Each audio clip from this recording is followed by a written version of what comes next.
امام جعفر صادق علیہ الصلوۃ والسلام کہ آخری عشرے میں نبی اکرم صلی اللہ علیہ وآلہ وسلم اپنا بستر لپیٹ دیتے تھے اور مسجد میں اعتکاف فرماتے تھے۔ 10 دن حضرت صلی اللہ علیہ وسلم اعتکاف کرتے تھے، اور آپ فرماتے ہیں کہ کان رسول اللہ صلی اللہ علیہ وآلہ وسلم اذا دخل الاشر الاواخر شد المعذر واجتنب النساء واحیا اللیل وتفرغ للعبادہ، کہ جب یہ آخری عشر آتا تھا رسول اللہ صلی اللہ علیہ وسلم اپنی کمر کس لیتے تھے، شد المعذر یعنی کمر کس لیتے تھے، اس لیے عبادت کے لیے عورتوں سے اجتناب کرتے تھے، اور کہتے آپ کے لیے مسجد میں ایک خیمہ لگا دیا جاتا تھا اور آپ وہاں پر پورے 10 دن اعتکاف کرتے تھے۔ وَأَحْيَا اللَّيْلَ، اور رات کو جاگ کر گزارا کرتے تھے،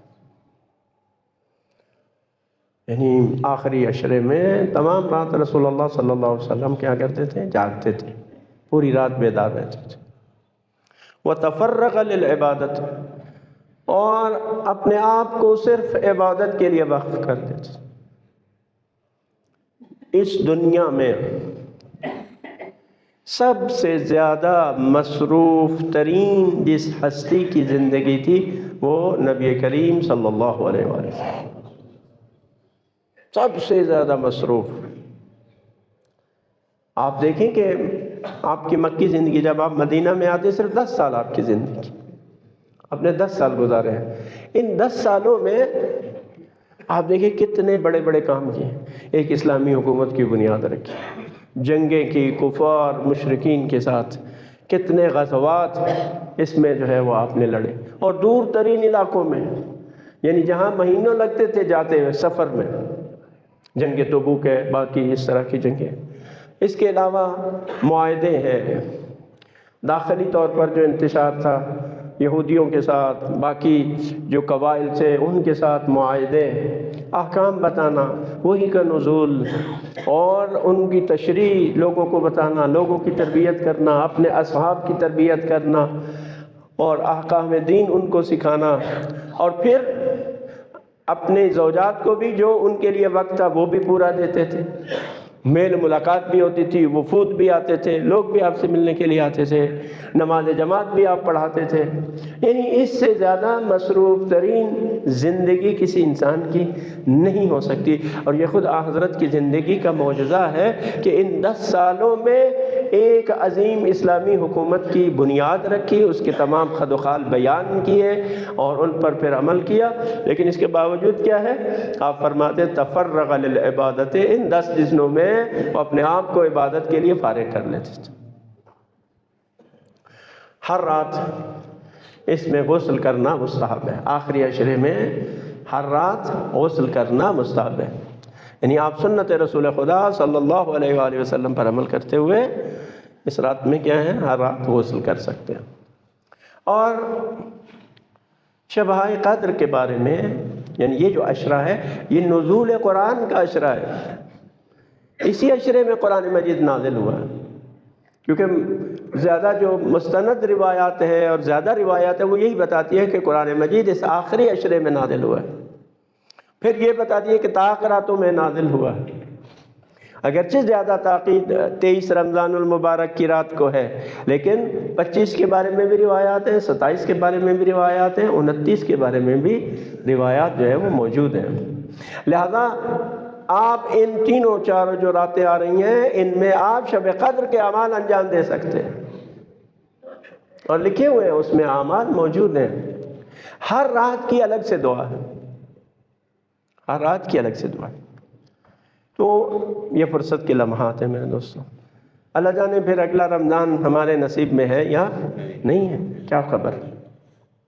لہذا باقی جو ایام ہے اس فرصت سے ہم فائدہ اٹھائیں، اور روایات میں ہے کہ ہر رات خداوند متعال اپنے بندوں میں سے ایک تعداد کو جہنم سے آزاد کرتا ہے، یعنی ان کے لیے جہنم سے براعت لکھ دیتا ہے، ہر رات ایسا کرتا ہے۔ تو کوئی رات ایسی ہو کہ جس میں خدا ہمیں بھی جہنم سے آزاد کر دے، لیکن اس میں ہمارے اندر بھی کوئی تڑپ تو ہو نا، ہم بھی تو اپنے آپ کو آزاد کروانا چاہیں نا، خدا کی بارگاہ میں گڑ گڑائیں۔ خدا مہربان ہے، جب بندہ اس کے سامنے عاجزی انکساری کرتا ہے، گڑ گڑاتا ہے، وہ رحم فرماتا ہے، وہ رحم فرماتا ہے۔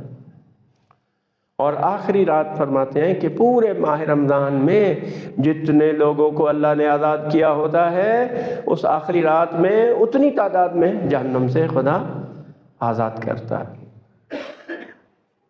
ہر رات کے لیے کیا ہے الگ دعائیں، اور خصوصاً اس میں یہ دعائیں کہ خدایا ہمارے اس ماہ رمضان کو ہماری زندگی کا آخری رمضان قرار نہ دے، اگلا رمضان بھی ہمیں نصیب فرما، صحت و عافیت کے ساتھ نصیب فرما۔ بہرحال بہت اہم ہے یہ آخری عشرہ۔ ایک اور عمل ہے، دیکھیں اس مہینے میں عام جو نافلہ نمازیں ہیں ان کے علاوہ 1000 رکعت نماز نافلہ مستحب ہے ماہ مبارک رمضان میں۔ آپ تو سنتے ہیں نا، ہمارے مولا و آقا مولا متقیان علی ابن ابی طالب علیہ السلام، ہماری جان، ہماری مال، ہماری عزت، ہماری آبرو، ہماری اولاد امام علی علیہ السلام کے نام پر قربان ہو، ہر رات 1000 رکعت نماز پڑھتے تھے۔ تو کیا ہم میں سے ایسے ہیں کہ جو پورے مہینے میں 1000 رکعت نماز راتوں کو پڑھیں؟ تو اس کی جو ترتیب ہے اس میں یہ ہے کہ آخری عشرے میں ہر رات 30 رکعت نماز ہے نافلہ، ہر رات 30 رکعت نماز نافلہ ہے ماہ مبارک رمضان کی راتوں میں۔ خدا ہمیں توفیق دے کہ ہم رسول اللہ صلی اللہ علیہ وآلہ وسلم کی ان سنتوں پر عمل کر سکیں۔